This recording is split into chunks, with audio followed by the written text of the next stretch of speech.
sur notre chaîne Le Précieux Message du Ciel. Laissez votre like, abonnez-vous et activez la cloche pour recevoir plus de vidéos. Les tensions entre Israël et la Palestine sont alimentées par une histoire complexe, dans laquelle les deux communautés ont des liens profonds avec la terre et des revendications historiques sur la région. La création de l'État d'Israël en 1948 a conduit à une diaspora palestinienne et à la perte de terres pour de nombreux Palestiniens, générant un profond ressentiment qui perdure encore aujourd'hui. De plus, les Arabes ont une relation complexe avec les Israéliens.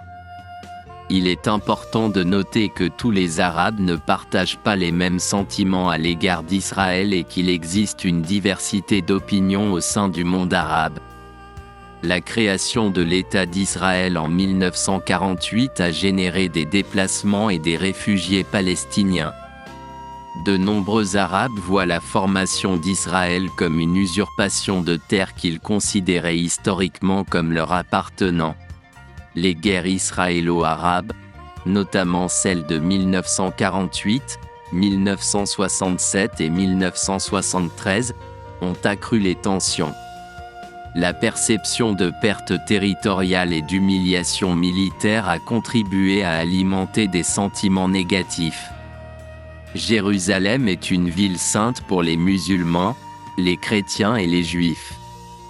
Les différends concernant le contrôle de lieux saints tels que la vieille ville de Jérusalem ont exacerbé les tensions religieuses. La politique étrangère d'Israël, notamment la construction de colonies dans des territoires contestés, est souvent considérée par les Arabes comme un obstacle à la paix. Le fort soutien international, notamment de la part des États-Unis, en faveur d'Israël est souvent perçu comme une inégalité dans les relations entre Israël et les pays arabes. La question israélo-palestinienne est un élément fondamental de l'identité nationale arabe.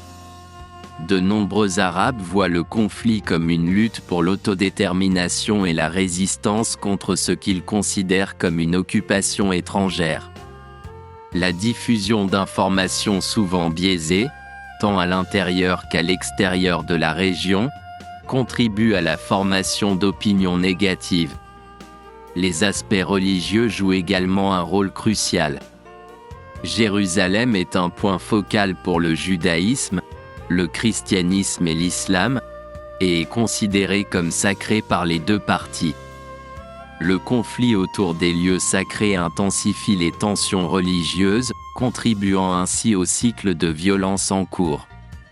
Et sur la question des réfugiés palestiniens, la construction de colonies juives dans des territoires contestés et la quête de l'autodétermination sont des facteurs cruciaux dans ce conflit de longue durée.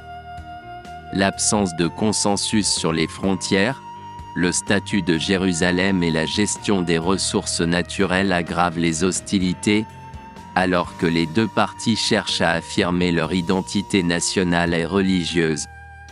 La dimension religieuse du conflit est particulièrement sensible, les lieux saints de Jérusalem, tels que le mont du Temple pour les musulmans et le mur occidental pour les juifs, étant les points centraux du conflit. Le sionisme juif et le nationalisme palestinien sont étroitement liés aux récits historiques et religieux, ce qui complique encore davantage toute tentative de résolution. Ce que notre Seigneur Jésus pense de la guerre, les enseignements chrétiens mettent l'accent sur la paix, l'amour et le pardon. Jésus a prêché l'importance de la réconciliation et de la compassion. Dans ses enseignements, il encourageait la résolution pacifique des conflits et la recherche de la justice par l'amour des autres.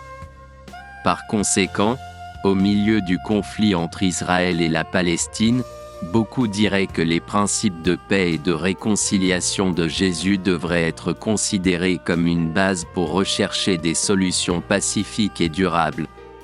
Ainsi, au milieu du conflit israélo-palestinien, Nombreux sont ceux qui soutiennent que suivre les principes de paix et de justice enseignés par Jésus offre une perspective morale et éthique pour résoudre le conflit. La recherche de solutions pacifiques, de dialogue et de compréhension mutuelle s'aligne plus étroitement sur les enseignements de Jésus que la perpétuation de la violence et de l'hostilité. Le message central du Nouveau Testament est celui de l'amour, du pardon et de la paix. Jésus a enseigné l'importance d'aimer les autres, même les ennemis, et de rechercher la réconciliation. Ses paroles dans le Sermon sur la montagne, telles que « Bienheureux les artisans de paix », suggèrent une approche qui va au-delà de la violence pour résoudre les conflits. J'espère que ce message du précieux message du ciel a été une inspiration pour votre vie. Si vous l'avez aimé, laissez un like et partagez cette vidéo avec vos amis et votre famille. Et n'oubliez pas de vous abonner à notre chaîne. Prions tous pour la paix de l'humanité. Laissez votre demande de prière dans les commentaires. Que la paix qui dépasse toute intelligence garde vos cœurs et vos esprits en Jésus-Christ. Amen.